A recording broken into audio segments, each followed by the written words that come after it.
আসসালামু আলাইকুম everyone, welcome back to my Ramadan vlog. কেমন আছেন আপনারা সবাই? আমি আলহামদুলিল্লাহ অনেক ভালো আছি।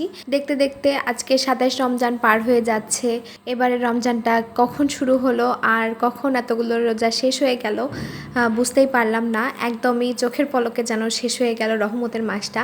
তো এই তো আমি বেশ কিছু বাজার করে নিয়ে আসছি। এখানে কাঁচা বাজার ছিল, ডিম ছিল, অনেক রকমের সবজি ছিল আর কি। তারপরে তার সাথে আমার হাজব্যান্ড আসার সময় অনেক কিছুই নিয়ে আসছে। আমি একবারে সেগুলো বের করে নিচ্ছি।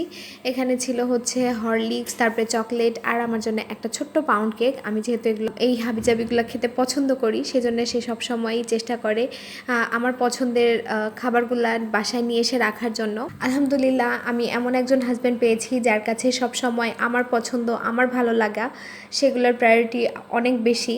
তারপরে এই তো দেখতেই পাচ্ছেন যে আমার হাজব্যান্ড আসার সময় অনেকগুলা ডাবও নিয়ে আসছে। আমি যেহেতু অসুস্থ ছিলাম, তো সেই জন্যে প্রত্যেক দিনই ও বলে যে তুমি একটা করে ডাব খাবা, তাহলে হয়তো শরীরটা একটু ঠিক হবে। একবারে বা বেশি করেই ডাব নিয়ে আসছিল, 5টা ডাব ছিল এখানে। আর এই তো সাথে আসার সময় একটা তরমুজ নিয়ে আসছে, পেয়ারা নিয়ে আসছে আর খেজুর নিয়ে আসছিল। আমি তরমুজটা বের করে নিয়ে তারপরে পেয়ারাগুলো আগে ঢেলে নিয়েছি, আর তার সাথে খেজুরটাও একটা বক্সের মধ্যে ঢেলে নিয়েছি। যেহেতু এগুলো প্যাকেট খেজুর না, এটা আসলে 5 কেজির একটা বক্স থাকে, সেখান থেকেও বেছে বেছে নিয়ে আসে। আমি এর আগেও দেখিয়েছিলাম আমার হাজব্যান্ড কিভাবে খেজুর কেনে। ও কিছু বাইরে থেকে ভাজা পোড়া নিয়ে আসছিল, আমাকে বললো যে তুমি চপ সিঙ্গাড়া বা চপ পেঁয়াজি এগুলো কোনো কিছু করো না, আমি নিয়ে আসছি আসার সময়। তো ভাবলাম ঠিক আছে, যেহেতু নিয়ে আসবে আমার প্যারাটাও কম হবে, মানে আমার ঝামেলাটা কম হবে আর কি। আমি শুধু কয়েকটা ডিম আলুর চপ বানিয়ে নিব, যেহেতু আমার আলুটা আগে সেদ্ধ করা হয়ে গিয়েছিল।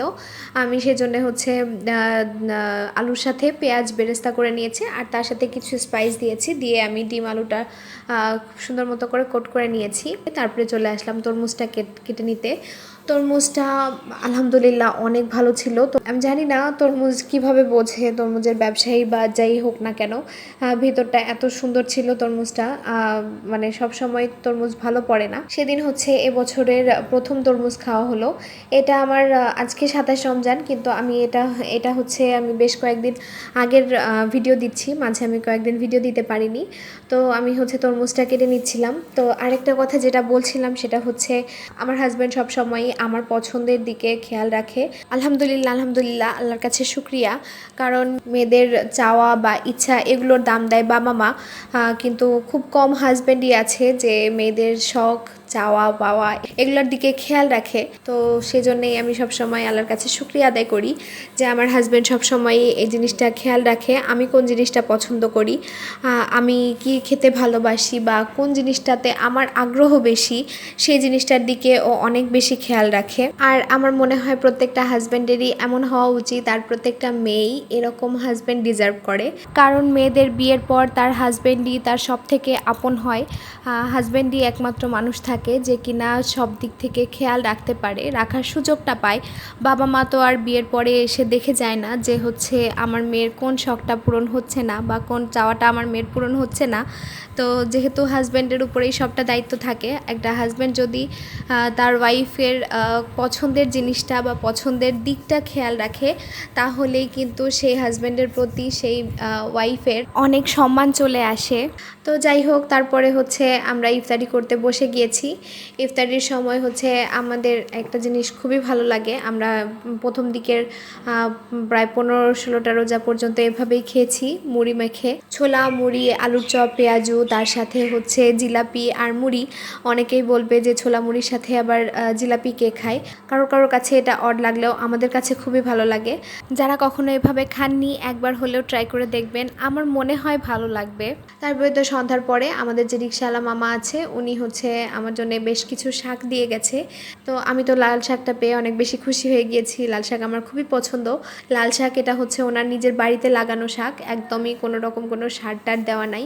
তারপরে আমি মাছের ডিম রান্না করে নিচ্ছি। মাছের ডিমটা ভুনা আমার খুবই পছন্দ, খুবই পছন্দের একটা খাবার। তো অনেক দিন ধরেই আমার মনে হচ্ছিল যে মাছের ডিম খেতে ইচ্ছা হচ্ছিল, আমার হাজব্যান্ডকে বলেছিলাম, তো সে আমার জন্য মাছের ডিম এনে দিয়েছে। মাছের ডিমটা আমি খুব সুন্দর মতো করে লবণ হলুদ দিয়ে মেখে রেখে রেখে তারপরে হচ্ছে সেটা ভালো করে ভেজে নিয়েছি। আর ভেজে নিয়ে তারপরে একটু বেশি করে পেঁয়াজ দিয়ে একটু আলু দিয়ে এটা ভুনা করেছি। এটা এভাবে করেই খেতে ভালো লাগে, আমি সবসময় এভাবেই খেয়েছি। তবে আমার কাছে কেন জানি আমার নিজের রান্নার থেকে এই মাছের ডিম ভুনাটা আমার আম্মুর হাতের আর আমার ফুপির হাতেরটা বেশি মজা লাগে। আমি জানি না কেন, আমি ঠিক একই প্রসেসে রান্না করার চেষ্টা করেছি, তারপরেও হয়তো এক একজনের রান্নার স্বাদ এক এক রকম হয়, সেই জন্যেই হয়তো ঠিক সেই স্বাদটা আমি পাইনি। তারপরেও যতটুকু হয়েছে আলহামদুলিল্লাহ। আমার হাজব্যান্ডও খেয়ে খুবই প্রশংসা করেছে। আমার হাজব্যান্ড হচ্ছে এভাবে মাছের ডিম আলু দিয়ে বা পেঁয়াজ দিয়ে কখনো ভুনা করে খায়নি। আমাকে বলছিল আমার শাশুড়ি মা নাকি অন্যভাবে রান্না করে মাছের ডিমটা, যদিও আমি তার হাতেরটা খাইনি, তো সেজন্যে আমি বুঝতে পারছিলাম না কিভাবে করে। আর এই তো তারপরে হচ্ছে লাল শাকটা ভাজি করে নিয়েছি। লাল শাকটা আসলেই অনেক বেশি মজা ছিল আলহামদুলিল্লাহ। তো এই তো আজকের ভিডিওটা এই পর্যন্তই। সবাই ভালো থাকবেন, আল্লাহ হাফেজ।